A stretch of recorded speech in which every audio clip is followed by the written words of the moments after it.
Coco joins us now live from Wimbledon. Good morning, Coco. It's good to see you.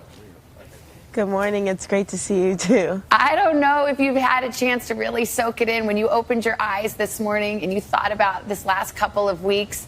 Is it starting to hit you now? What happened? What just happened?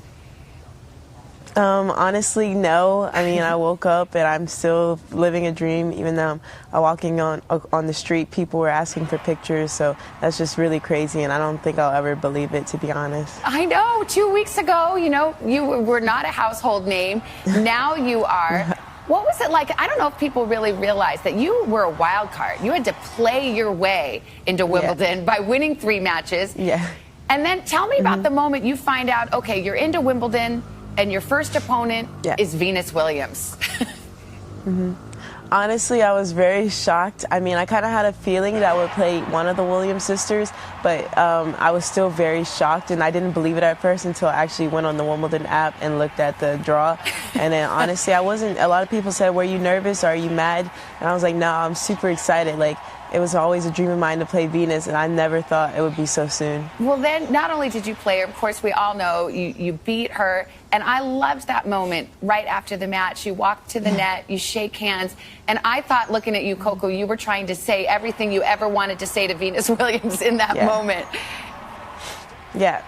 Honestly, like, the night before, I kind of planned out what I was going to say, but I didn't think I would be on the winning end, to be honest. I know I say I always have belief in myself, but you could see in my reaction after the match, I was so shocked, and that was definitely a really good moment, and I always wanted to tell her that after the match. So tell me about what it's been like now. We just talked about you going down the street and people wanting your picture. I mean, you walk into Wimbledon, you won your way in there. Now you're in the main draw.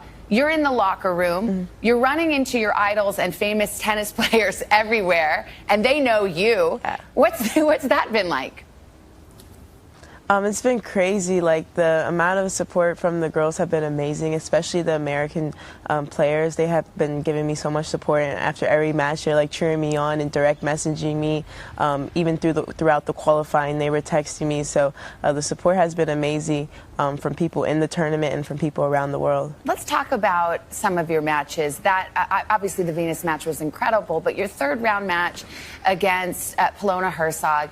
You were down and out. Honestly, I was almost in tears. I thought it was over, Coco, and I do not know how you pulled it together and you had that poise to come back and win. What did you tell yourself when you're facing match point? You're literally about to lose the match, and then you come back and win it.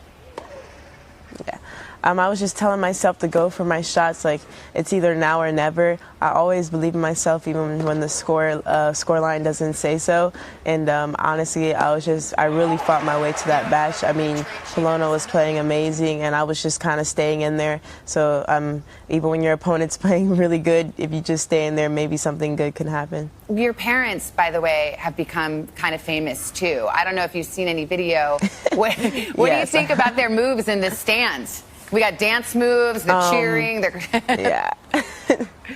Yeah, and it's kind of weird because my mom, she's never really like that, so I don't even know. Like, some of the stuff we were talking about it last night, like, what possessed you to even do that? Like, it looks so funny, and I've seen so many videos of her people retweeting her, and honestly, I don't know if she likes it or not, but I'm definitely loving it. Well, yeah, and speaking of retweets and social media, I mean, you've heard from Michelle Obama.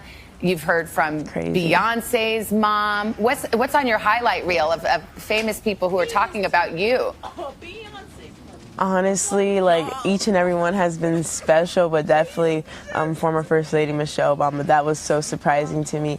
I looked up to her so long, and having her in the White House and seeing a black woman in the White House was definitely special for me as a little girl. Well, Coco, you obviously are now going to be an inspiration to many. Your career is just getting started. Just so we have this on tape to play back for you years from now, what's your biggest goal? What's your career highlight? What do you want to achieve? I have my ultimate goal, which is to be the greatest. I mean, a lot of people kind of try to say, oh, that won't happen, but I really do believe that you should really dream high and dream to the highest possibility, because anything is possible. Well, your dreams are coming true, Coco. It's such a pleasure to see you, and congratulations. Thank you. Nice seeing you. Take care. Thank you. Thank you.